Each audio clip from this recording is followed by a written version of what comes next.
background. By the great SLK, that's me.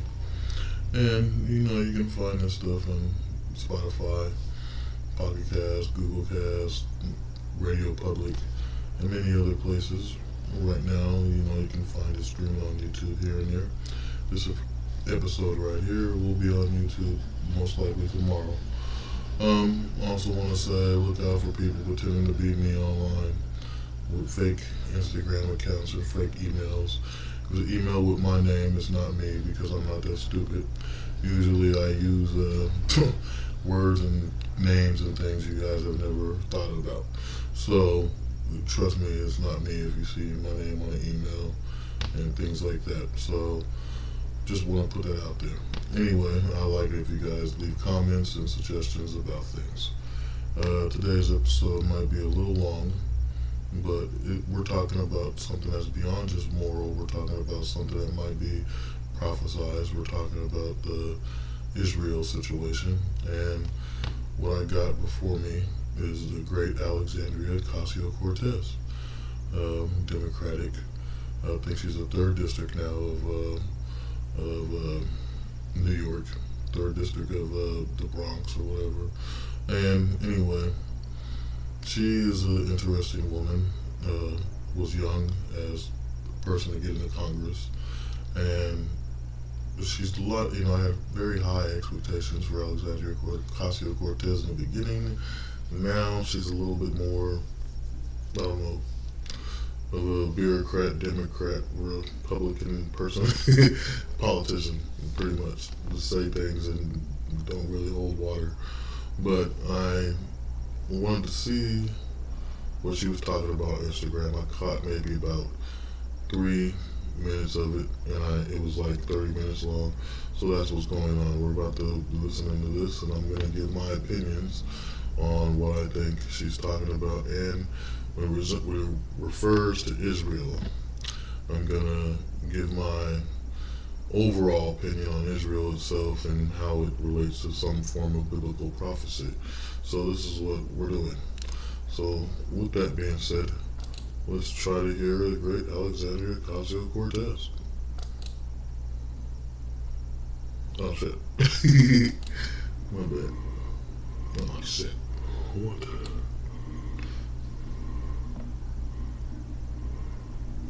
Okay, I had to mess up, people. So. Hello, everyone. Hope you're well. We're revving this live up. Hello, everybody. It's been such a devastating time, and I wanted to take some time to hop on live with you all to discuss a lot of what's going on at the moment, and to really be in community with you all. I want to provide you all updates about the present situation. I want to make sure that you all have updates in terms of what I've been up to, and making sure that you have transparency about some of our actions and things like that at the present moment. But I want to discuss everything that's going on. Now, I think there's first things to be said is that there is no way to discuss the conflict with Israel and Palestine without making someone extremely angry. So I'm going to pause it there for a hot second, because first off, I just want to say this about AOC, Great Alexandria Ocasio-Cortez. There's lots of politicians, congressmen, congresswomen that are online like her, that are talking about the policies and the things they want to bring up that they stand strongly to or are strongly about in their, whole political party and what they're all trying to do and achieve. I'll say this about Alexandria Ocasio-Cortez. She, unlike the rest of them, makes her live streams with Instagram more realistic, more heartwarming in a way. Not heartwarming, I would say more natural, because she's at home right now. Obviously, you can tell she's at home. They got ones where it's her and her little dog and her at the Congress, building and stuff, and she's do all these things where she's everywhere, but she's with the people. It doesn't just look like a politician. Like right now, with her being at home explaining the issue, it makes it more comfortable, more relaxed. You're able to take it in better, so it makes her feel more approachable by the video anyway than probably what they show you on the TV when she's on the news. So, but by her doing this, though, it makes her well more known than most Republicans and Democrats. And I have to say that when they do things, it always looks professional, always looks like they're still in a news setting, and that's what separates her from the other ones. So she has a way to make people feel comfortable enough to want to listen to her online, and I think that's what makes her more popular amongst her peers. But anyway, this subject she's about to talk about is truly serious and something I'm curious about. And angering people in power, angering people in general, angering people on the internet, and that's, I'm just gonna say that up front, and frankly, that's a big reason why I think so many people have been silent around the human rights crisis that Palestinians face, and the subjugation of what we're seeing. But I think that moment is changing. Oh, I think someone said audio gone. I think that moment is changing, and I want to talk about it.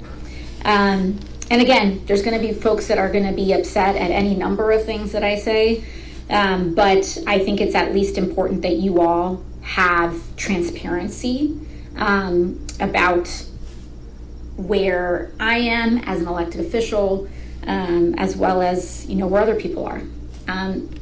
So first things first. Gotta pause it again because I just I'm listening to this and I thought she was gonna get right to it, but I forgot. Like I said, I only watched several minutes of this, but the people say she doesn't really know anything, she's not smart, and she doesn't talk about anything that makes any sense. They do the same thing with Kamala Harris and her rival, Alexandria Ocasio-Cortez's rival, Marjorie Taylor Greene, which they say is completely insane. But with every bit of insanity slips a bit of the truth, and so she might have some good stuff too. But the thing about it is the hesitation that they have for responding quick enough to rely or us with the information they have to supply us with that information is very, very stretched out. So long of a pause. It takes so long to get to the point. Just get to the point and tell it how it is. The problem is this is what makes people doubt the government, because it makes it seem like they're holding back secrets from us by their hesitation of just getting straight to the point and stretching out things and throwing words in that most common people can't comprehend. And that's just my opinion, man. As I've titled this live, I am one of 18 members of Congress, that 17 or 18 members of Congress now, that have co-sponsored a resolution calling for a ceasefire, and that has upset many people. To me, a ceasefire involves the cessation and pause of hostilities that we're seeing. I also believe we must have a ceasefire in terms of the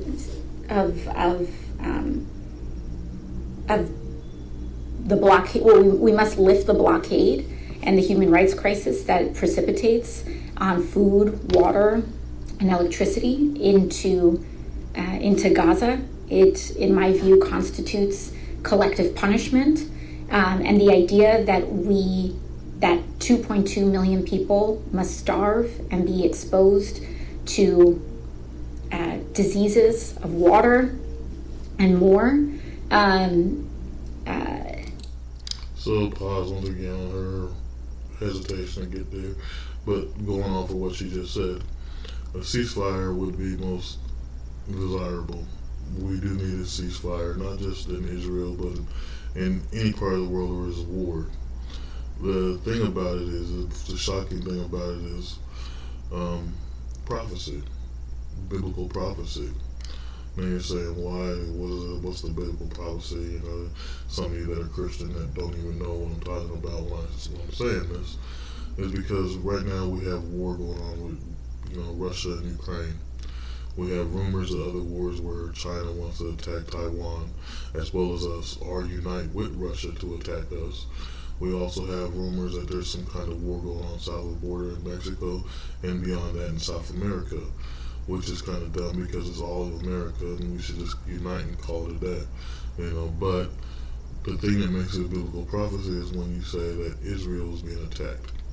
And Israel already had prophecy fulfilled that they would get their nation back after they lost it. They got it back, 50, 60 years ago.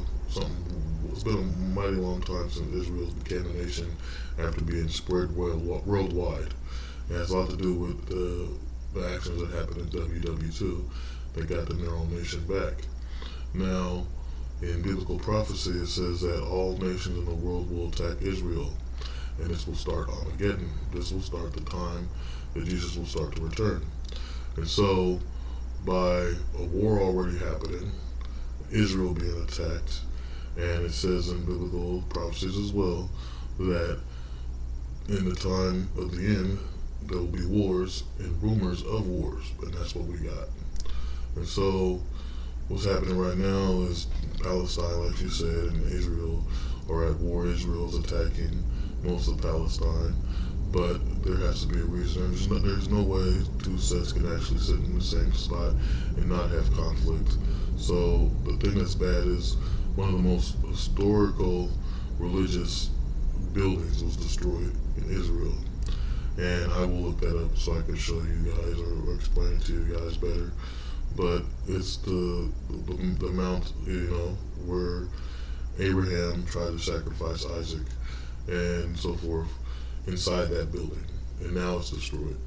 And so with that being said, this automatically leads to the coming of the end of all things, which doesn't mean that it's time to run in fear and hide, and yes, you can go and pray to Jesus and God and so forth, however you want to do it, whatever you believe, Yahweh, whatever, Jehovah, whatever you believe. And the thing about it is, it's not even that. It's a thing now where your character isn't checked.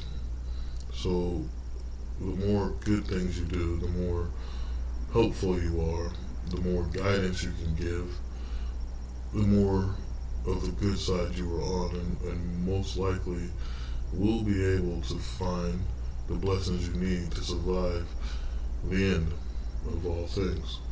And so I encourage you all to try to be humble, to try to be helpful and guidance to those who have none, and be the light to show the way to those who need that light in their life.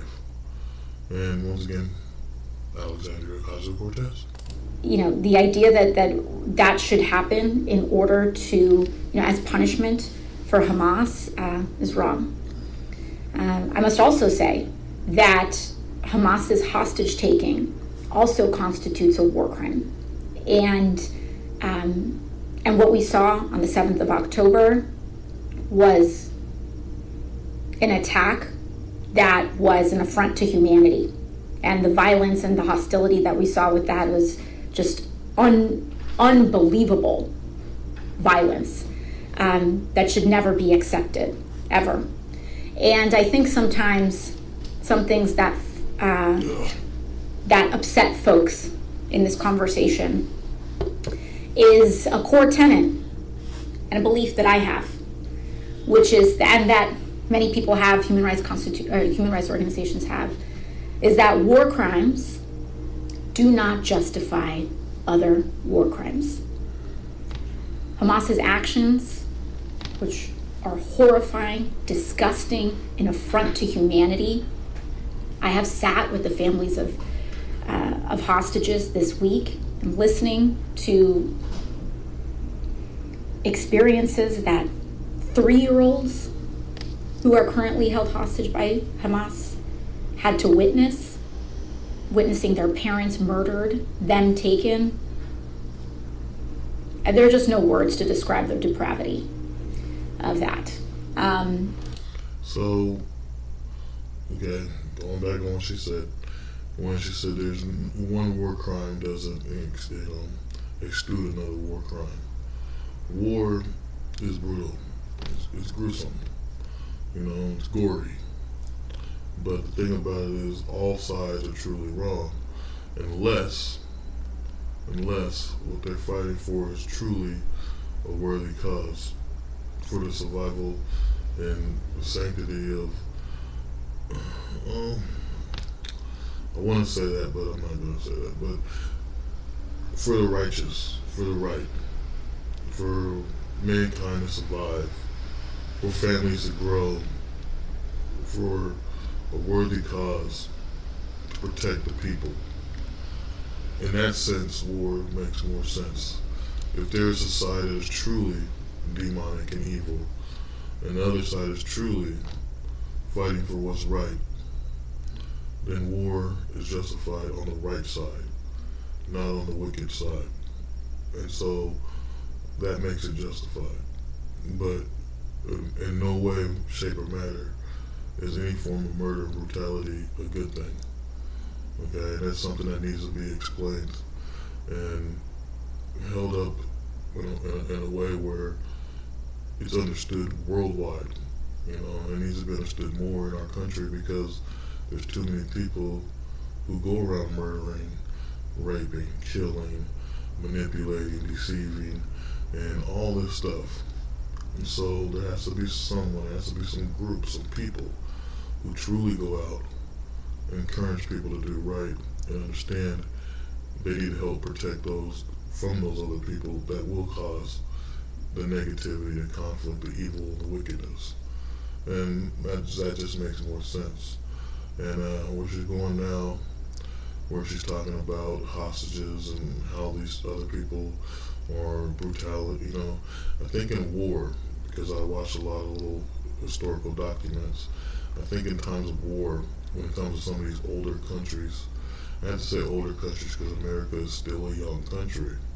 It's only been around for a couple hundred years. Everything else has been around thousands of years. And so with these other countries, I have to say, they look at the other groups of people not as people, but as animals or some form of creature. And so killing, raping, doing dishonorable things like killing kids, parents in front of their kids, or vice versa, and taking them up, locking them in cages, is all demonic behavior and unhumane, and is a crime against humanity. But the thing is, how many of these people that do these things actually feel the repercussions of their actions at the end of war, when they're brought up in the middle of a tribunal, if there is a tribunal, or a situation where their crimes are explored, exploded, I can't even talk right, when their crimes are exposed to the rest of the world, where you can see and judge them for what they did. And so this is the thing that I'm talking about that bothers me, and it should bother you. So, and it's astonishing. However, that does not justify. My camera messed up here or whatever. Microphone. I don't know. I had a glitch with when I was trying to record this, and it came out wrong, and I don't know, little tiny repercussions of what was going on when she was trying to explain herself. Just my computer having issues. So. Those war crimes do not justify the war crime of a blockade. It does not justify the war crime of collective punishment. It does not justify this indiscriminate bombing that we see. And it does not justify the starvation of Palestinian children. It does not justify the the death of thousands of innocent people. And a lot of times when I bring up the ceasefire, I want to address the first critique right off the bat. The first critique is, well, what are we going to do about Hamas? And sometimes people more aggressively say, you're on the side of Hamas. Or they'll say, which is just, I think when anyone says that, anyone who is advocating for de-escalation of violence is on the side of terrorism, I think we need to really understand how disgusting of an accusation that is. You can disagree with a ceasefire 100%, that's well within your right. But the idea that people who are advocating for the safety of children and an end to occupation are on the side of terrorists, we need to take a step back. So she's right when she says you need to take a step back, because she's right about a ceasefire. It should happen. But the thing about it is, people, when they're grieving, demand more. They demand punishment. They demand judgment being made upon the people that caused the harm, the threat, and the violence. And so they want to go to war. They want to do the same thing that was done to them and their families to the other people. And so this makes it a whole different conversation. It makes it a eye for an eye issue. And the problem with an eye for an eye is someone always ends up blind. So what Alexandria Ocasio-Cortez is saying, she wants to defend these people who lost children and try to make it so no other children and families get torn apart or hurt. And so it makes sense. And I agree with a ceasefire period, because we don't need more and more people to die over causes, especially over here in the States, that we don't understand. You know, the more people that keep passing away over hate and violence creates a dark spot, not just in people's hearts or in their countries, but in the universe. I believe truly that all negative energies on Earth gets harnessed somewhere in the verse. And right now there's a black hole in the middle of our universe. Maybe that was manifested through the negativity of humans' thoughts on Earth, as well as whatever meteor that might be heading our way, which is something I'm going to be talking about shortly in another video here. Scientific conversation, as well as another scientific thing, but I'm not going to get too deep in all that right now, focusing on Israel and Alexandria Ocasio-Cortez, as we should. And so the thing about it is, she's talking of a worldly cause to try to stop a ceasefire, to help children and mothers and just families, period. And so bravos to AOC. We need to take it a step back. And you know, to talk about this critique with Hamas and say, well, you know, if you believe in a ceasefire, you're on the side of Hamas. What is your plan for Hamas? Let's rewind and see what's going on right now. How many Hamas are there? Does anybody know? Put it in the comments here. If you know what the population of Hamas is, or the number of militants that are established in Hamas. The current estimates are around 20 to 25,000. And for that, we are looking at the collective punishment of about, and you know, some people are saying 30,000, 40,000. Let's say we'll put that range between 20,000 to 40,000. Let's say you put that range. The population of Gaza is 2.2 million people. 2.2 million people. For So that's a large number, 2.2 million, and she's saying there's only 20 something thousand people in the mosque that's causing this chaos. That's pretty bad. And I would say, how's the saying go? The oh man, I can't even think of it right now. Something I commonly say, but this is early in the morning. I'm doing this, so my mind's not fully together. So bear with me. This is why my English and stuff starts messing up and I stutter. But wow, the numbers right there outweigh to something of the few. You guys know what I'm getting at. Never mind. Forget me. Alexandria Cortez, pay attention to her. We are blockading water to 2.2 million people, or 1.1 million people in northern Gaza alone. We are blockading water for 2.2 million people. Food, electricity, in order to target a population, a militant population that is in tens of thousands. Additionally,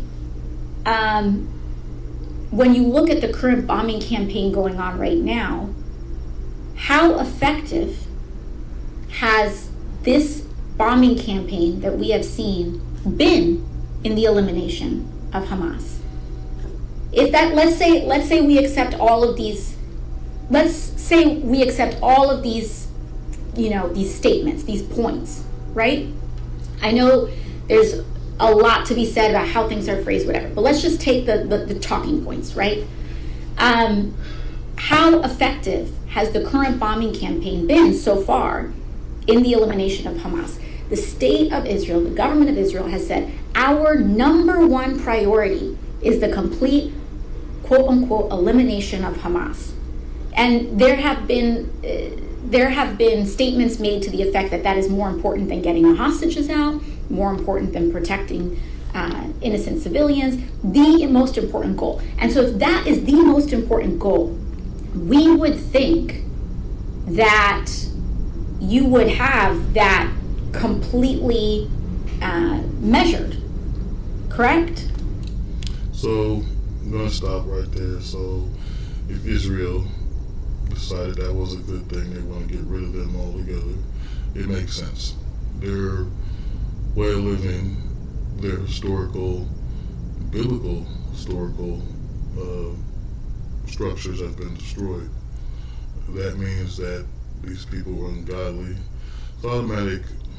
Whenever a church or anything that's supposed to be spiritual, connected, gets destroyed or tainted, then it's automatic, not just a crime against the church or the structure itself or the people that even work around that facility or things. It's a crime against God.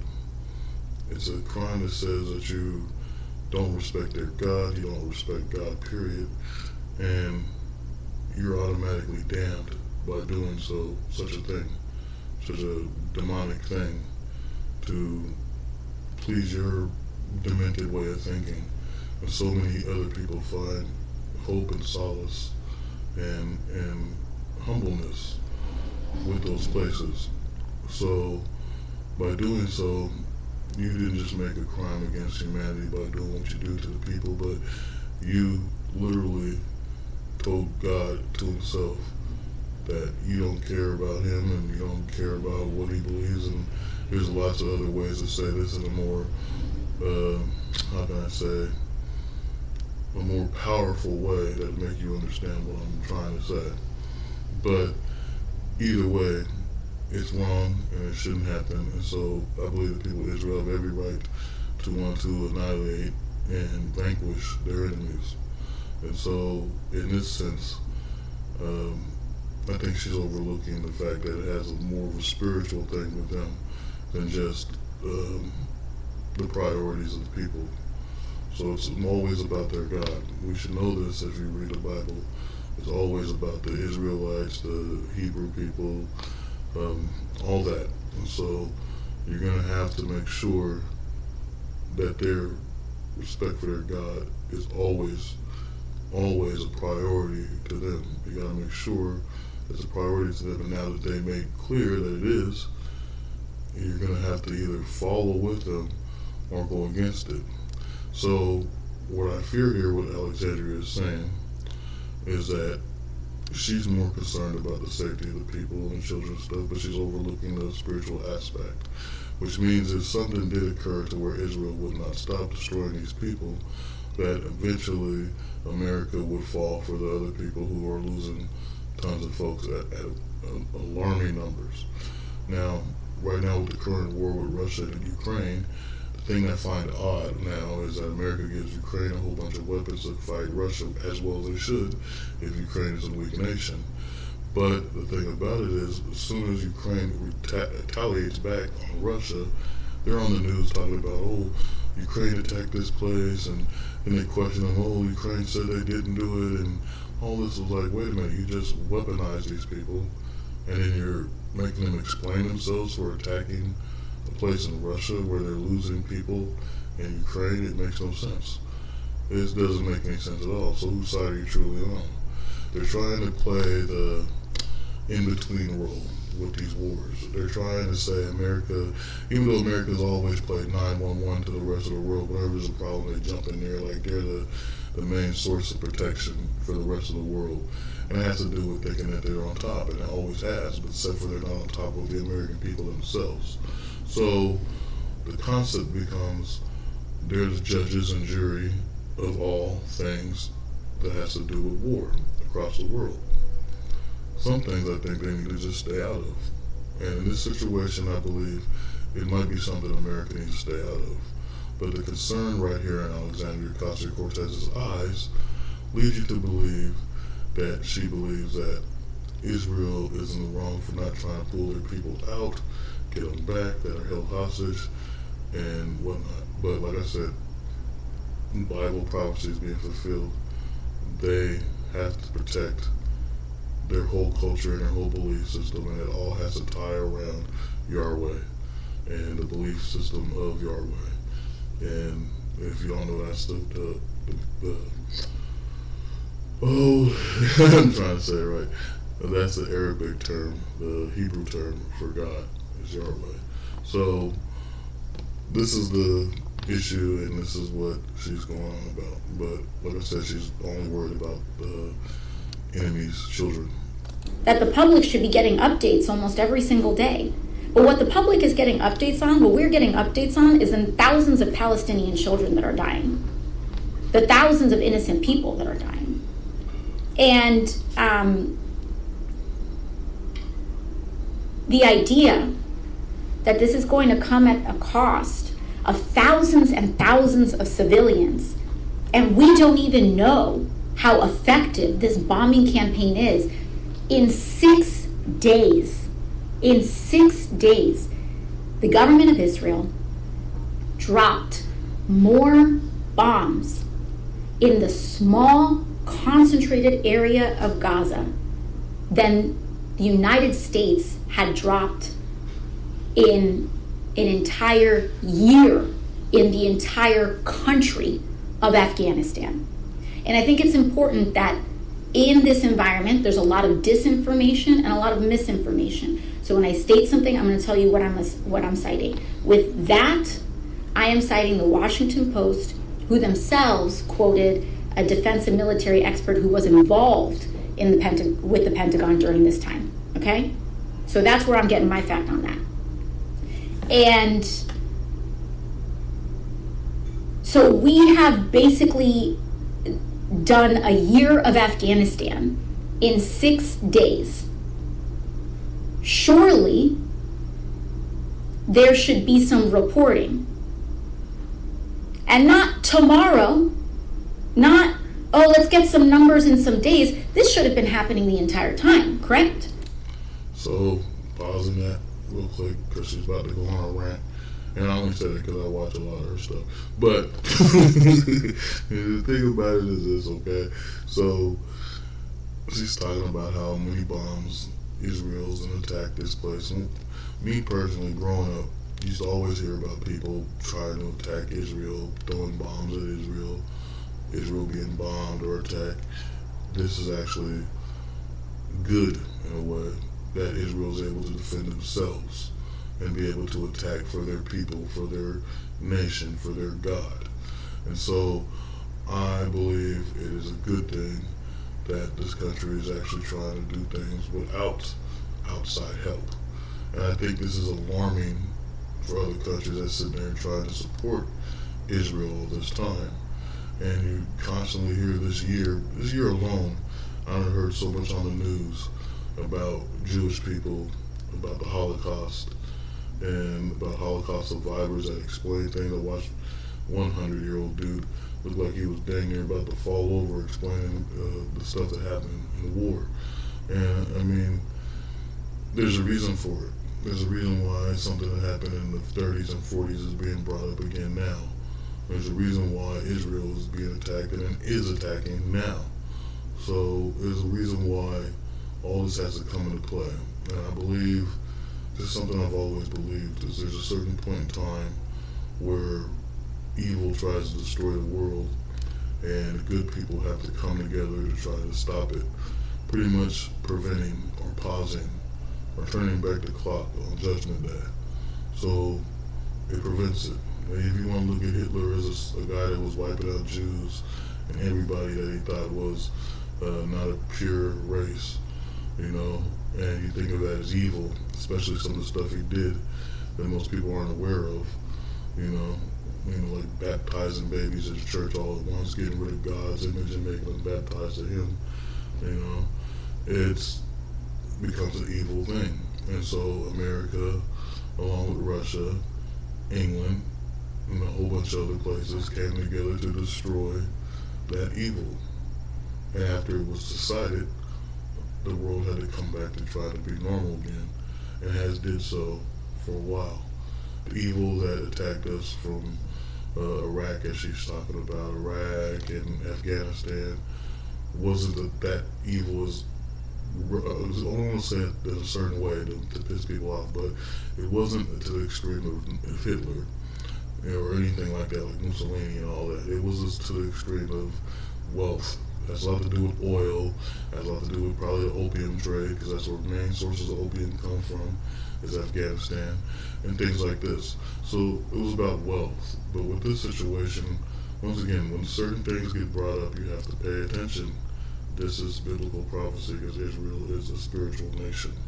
So even more of the United States that claim to be a Christian nation, but yet everyone does ungodly things now. Before, even in the 80s and the 90s, you could still say, yes, this is mostly a Christian nation. Now you can't, because there's abominations going on. There's judgments that represent and promote evil and promote demonic behavior. And this is a good conversation just based off the dang month and the holiday that's coming up. So it's a thing where you have to realize, are they truly one nation under God? I don't believe so. But then again, if it's a nation under God, which God are they serving? And so, in that sense, Israel established what God they are, because that name alone, Israel, proves that they are descendants of God's children. And so, this shouldn't be up to judgment, and it should be something where we shouldn't have people coming in and dictating what they do to their country. I had to say, this is a goofy face I paused on her, but she makes funny faces. It cracks me up. This woman's awesome. If this is the number one goal, there should be continued assessments that the public knows, that everybody knows. Instead, what we're getting is the number of innocent Palestinians that are dead and wounded. I am a member of Congress. Every year, the United States passes a defense budget. And what we hear consistently in this defense budget is how precise weaponry is, how advanced technology is, how targeted and sophisticated all of our military equipment is. And yet what we are seeing here is indiscriminate. And I know that even though in my day-to-day job, I am in an extreme minority in Congress. I'm actually in a wide majority of the American public, because polling was just released on Friday or just late last week that showed 66% of the American public supports a ceasefire. 66% of the American public supports a ceasefire. And so this notion and the gaslighting that happens in Washington all the time, especially around issues of defense spending, it's something that I think is a phenomenon in our politics, but it's one that we have to be aware of.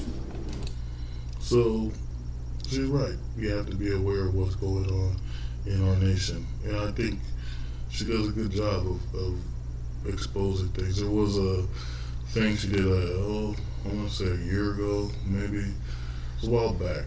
And I was going to do like a thing about it, but every time I try to do anything with a politician, I get copyright or some nonsense. But I felt that what she was talking about then was needed to be known. And it was something to do with housing, and she had another congresswoman, and we needed to know that. We needed to know what they were going to do to the housing and what they were going to do to the people. And Alexandria Ocasio-Cortez was right on the money trying to explain it, along with other things she's tried to stand up for, that I believe the regular news doesn't cover enough.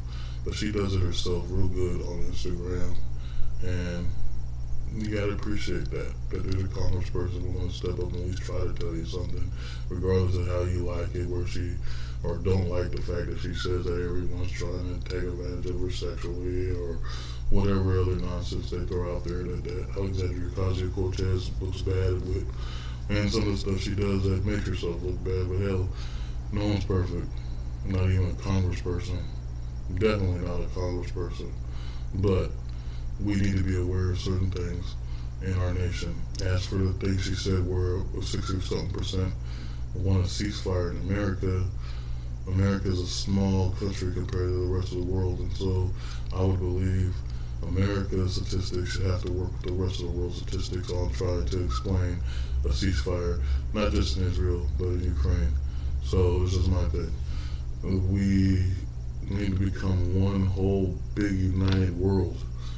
And we have to have a tribunal to judge all war crimes with everyone in the world, instead of trying just to have America dictate and be the main source of who gets punished. And maybe England has something to do with that too. Not sure how MI6 works. But then again, I'm going to start thinking about freaking espionage and James Bond. You ever think about it, James Bond and Jason Bourne, they have the same freaking initials? Weird. And, there are some things that when we see them should just simply be an affront to humanity. When we see the atrocities that were committed in Israel on October 7th, when we see the atrocities of in bombing these targets, there has to be a better way. There has to be a better way. Hamas is currently holding about 200 hostages. And they must be released. It's a war crime. It's a war crime. The government of Israel, for many years, have been detaining innocent Palestinians without charges. And that also is something that should be named and raised. Additionally, I think another thing that we need to take a look at, and there's a lot of different elements to this, right? But I think that the incredible amount, and someone said, the hostages that Israel is holding, that is also something that should be discussed. That has come up over years, and that is absolutely, the numbers and the estimates, I believe, are in the thousands. But war crimes do not justify war crimes. And I think that that is something, that is important to say and to center. I'm going to agree with Alexandria Cortez. War crimes don't justify the war crimes, and I like the fact that she's putting it out there. What needs to be explained more, though, is how do you find the issue to resolve all this? What justifies the right way to act in war? And the thing that I believe, there is no real way to justify it, because war is always brutal and gruesome, like I said. But if she can, then she is a savior that everyone needs. I actually said that when I made a video about her, but it's the truth. Additionally, context is not the same thing as justification. And that's a two-way street, right? Context, we must talk about the context of what's going on. But it's not the same thing as justification. And that's a two-way street. And so, Another, I'm pausing it again because the reason why I'm pausing it this time is because Sasha kept saying it's a two-way street. And this is what I see on the news lately, is when like someone like Kamala Harris starts talking and she repeats things over and over again, they're saying she's stupid.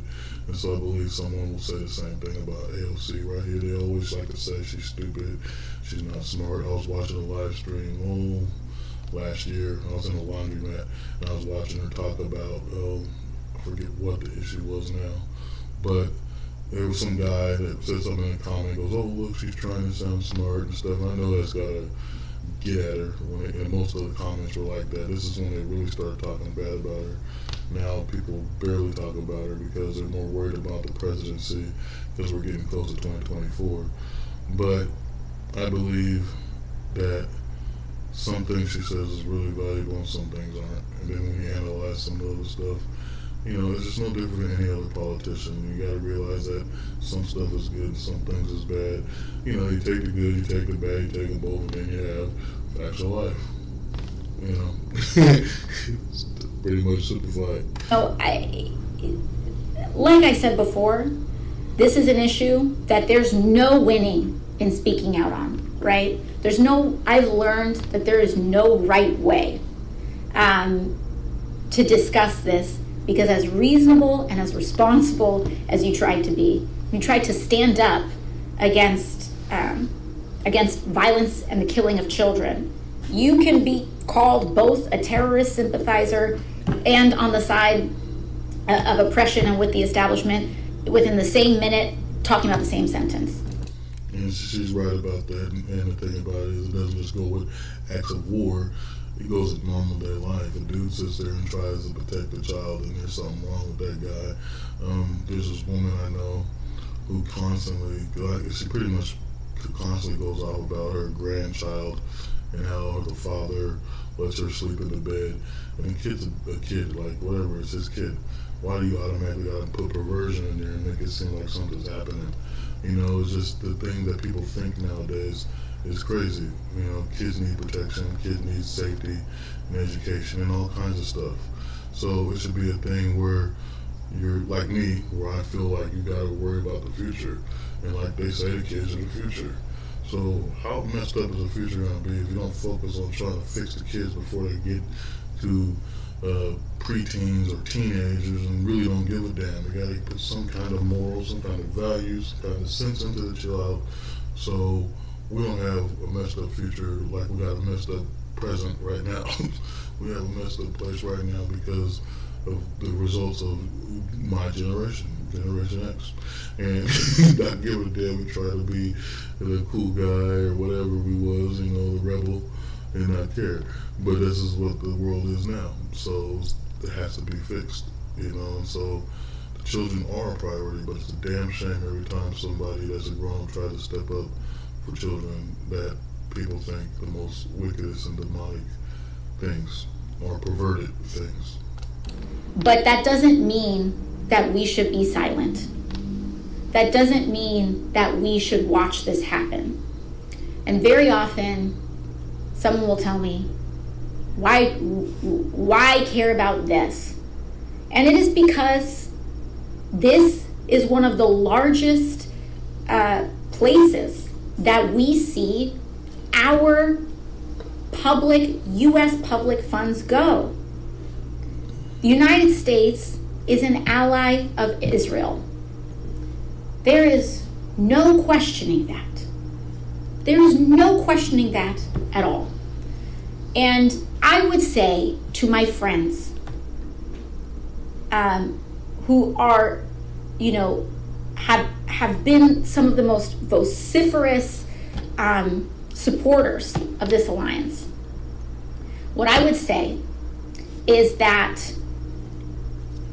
when we talk about the value of democracy, what makes democracies different, the argument for democracy, is that democracies are different because we respect rule of law, because we center civil and human rights, because we are civil societies that are democratically elected, that represent the will of the people.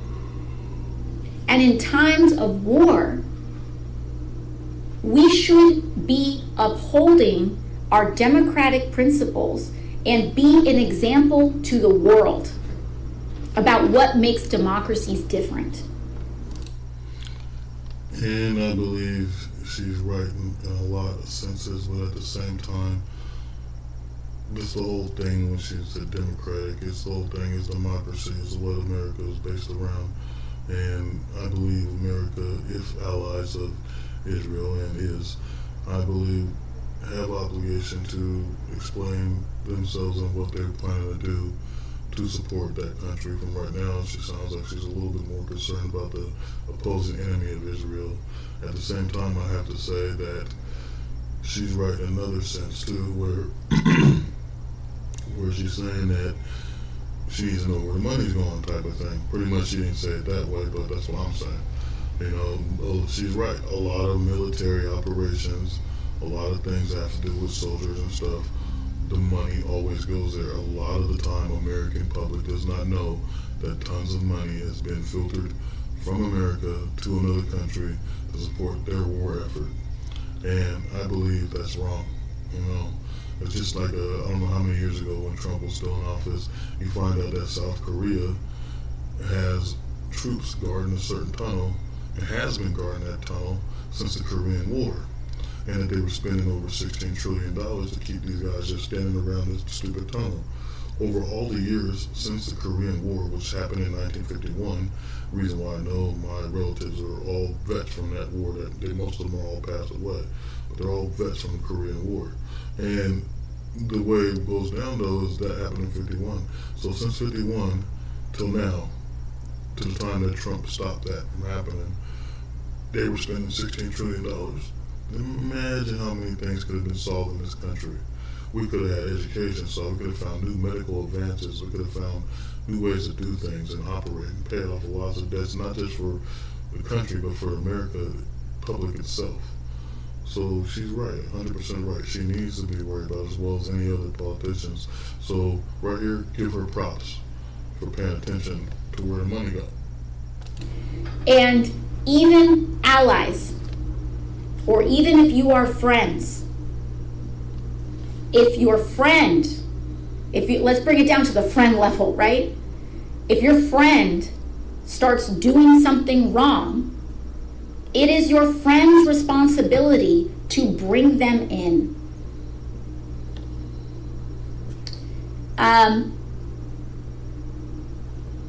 We have a responsibility to follow our laws. The United States has something known as Leahy laws. Leahy laws, the Leahy law prohibits the United States from providing military and funding and other kinds of defense assistance to governments that are involved in gross human rights violations. That's U.S. law. And what we just saw was a State Department official that just resigned last week, who is in the thick of these types of defense transfers program, saying that we are not applying Leahy laws to what is going on with our ally. this is about this in a lot of ways. This is about the United States and our commitment. Now I know. So I'm gonna pause it here, and for those listening on Spotify, I'm gonna come back with a part 2 to wrap this whole thing up with the great Alexandria Ocasio-Cortez and attack on Israel and what America is supposed to be doing. And once again, we know where the moral value holds here because this is prophecy. So it's up in the air. The only one that can judge right now will be God. So with that being said, I'm gonna snap out of this and say peace be with you all, and